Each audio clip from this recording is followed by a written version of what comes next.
Toto sú za mňa top 3 esencie z korejskej skincare. Kto tvrdí, že esencia nie je v rámci skincare rutiny dôležitá, ten podľa mňa iba neskúsil správnu esenciu. Esencia slúži hlavne na to, aby našu pleť krásne hydratovala a aby ju pripravila na to vstrebať všetky tie účinné látky z ďalších produktov. Je to v podstate také hnojivo pre pleť. Ja osobne som vyskúšala viac esencií a tieto 3 sú absolútne moje topky a striedam ich neustále medzi sebou. Aktuálne používam túto, tieto 2 mám už minúte.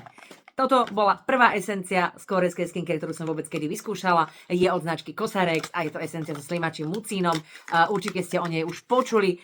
Moja je už teda prázdna. Je to už asi moja 5. alebo 6. Je to esencia z 96% filtrátu slimačieho mucínu. Slimačí mucín na všetko. Hydratuje pleť, zbavuje pleť vrások, krásne vyhladzuje, pokiaľ máte jazvičky po akne. Pekne vám tu pleť napne, takže naozaj skvelá vec. Pokiaľ máte nepríjemný pocit z toho, že slimačí mucín nemusíte mať, je úplne bez vône, je taká príjemne naťahovacia a gelová, krásne sa vám ľahko do pleti vsiakne, no a samozrejme slimačí mucín je odoberaný veľmi humánne. Ďalšia esencia je od značky Beauty of Joseon, asi najznámejšia značka korejskej starostlivosti o pleť a opäť prázdna a je to teda táto so ženšenovou vodou. Krásne hydratuje pleť, opäť tá esencia je to naozaj veľmi dôležitá, dostáva som hlboko do pokožky. Vďaka esencii bude vaša pleť dlhodobo hydratovaná a táto so ženšenovou vodou naozaj veľmi krásne a príjemne voní práve pro tom ženšeny. Posledná esencia, ktorú vám chcem ukázať, je táto od značky The Same, obsahuje 80% extrakt z aloe vera a používam ju aktuálne asi 3. alebo 4. krát,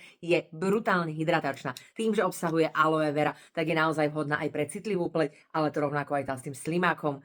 Naozaj krásne sa rozotiera, je úplne hebučka, veľmi pekne voní po aloe a naozaj tá pleť je brutálne hydratovaná. Skutočne, keď si vyskúšate nejakú dobu používať esenciu a potom ju z tej svojej rutiny vyradíte, naozaj budete cítiť extrémny rozdiel. Ak ten rozdiel necítite, netreba vyradiť esenciu, ale siahnuť po nejakej lepšej. Ja vám teda odporúčam jednu z týchto 3 a všetky 3 nájdete aj na kmagic.sk.